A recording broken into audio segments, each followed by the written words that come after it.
I see two questions that I have here. Alan Derrick, 11, asks, how do you know when someone is depressed or facing depression challenges? We had talked about this when we began earlier, about how there's a change in lifestyle, there's a change in the way they do things, they've lost interest in the things they used to love. Just revising them for the sake of Alan. What else? Feelings of sadness for a prolonged period of time.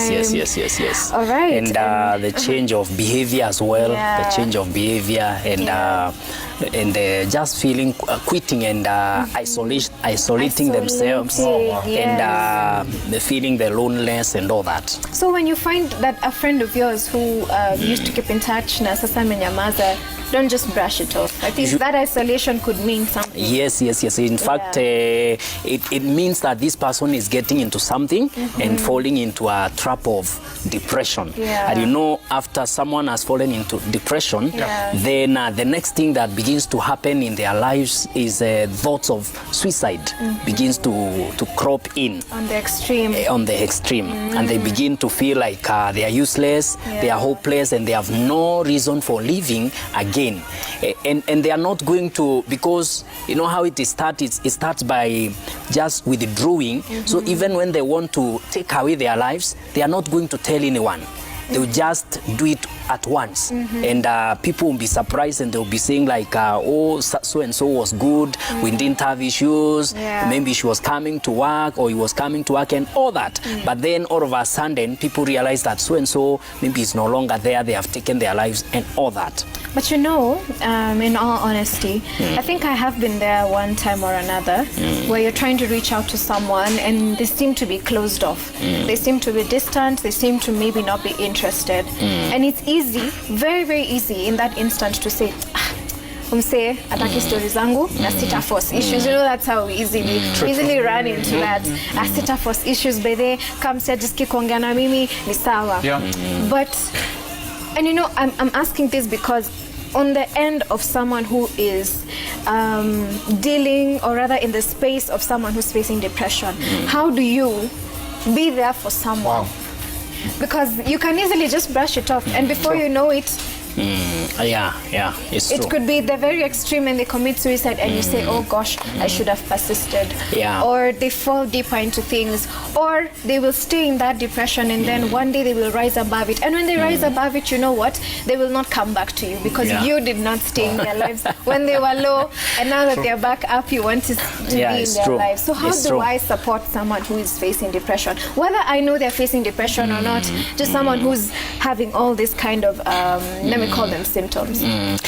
I think just generally in life, when we are relating with people, friends and family members and all that, we need to take our relationship beyond the level of if the person is responding, is calling, is picking calls and all that, I also do the same.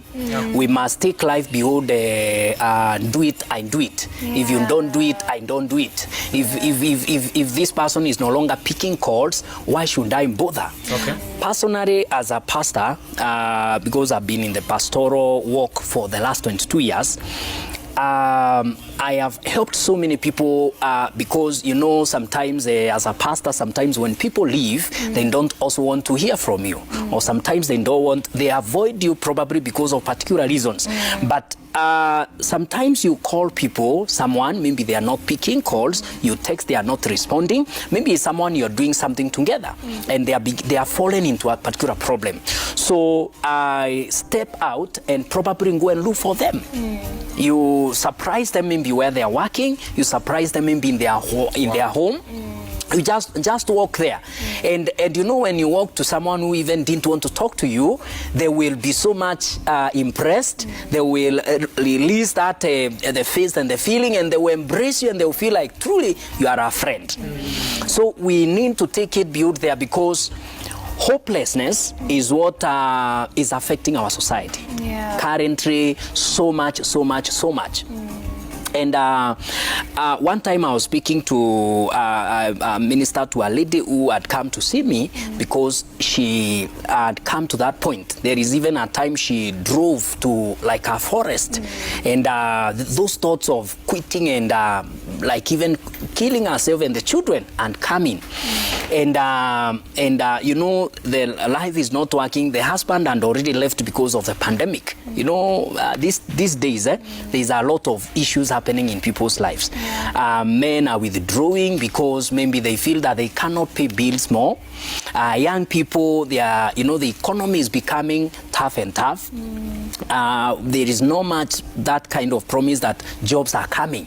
So even those that have graduated, they have their degrees and all that, they have no hope. So the kind of hopelessness that is there is affecting people so much. And so this particular lady who had come to see me, and she shared a story with me that nothing, the job is not working, everything, and so I helped her and stepped out and kept on talking to her and encouraging her and giving hope. So I will say that hope is very, very important. This person that doesn't want to hear from you, look for a way. Look for ways in which you can be able to give them hope. Because hope is what is already lost in this person's life. Amazing.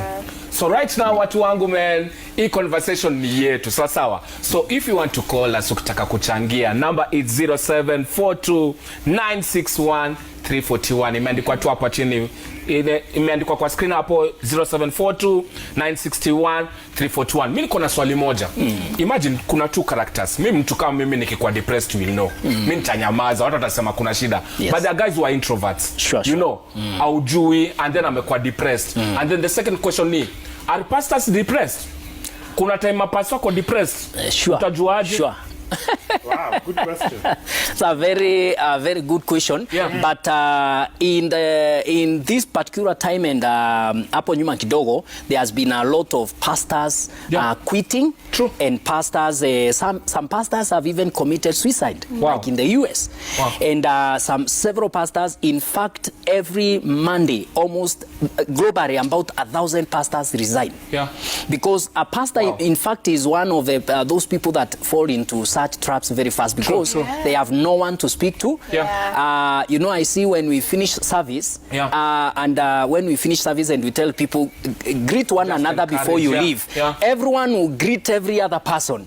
And no one will walk to pastor and greet them and probably say the sermon was good. So a pastor has labored the whole night, maybe the whole week preparing for the sermon. He comes and delivers, and then probably he will leave that place. He will be the last one to leave. And even when he's leaving, maybe there is nothing much even exciting his spirit. So on Monday, the pastor is probably very depressed, very tortured, and so we need to know that even a pastor and even many pastors fall into that trap. Okay, we have a caller.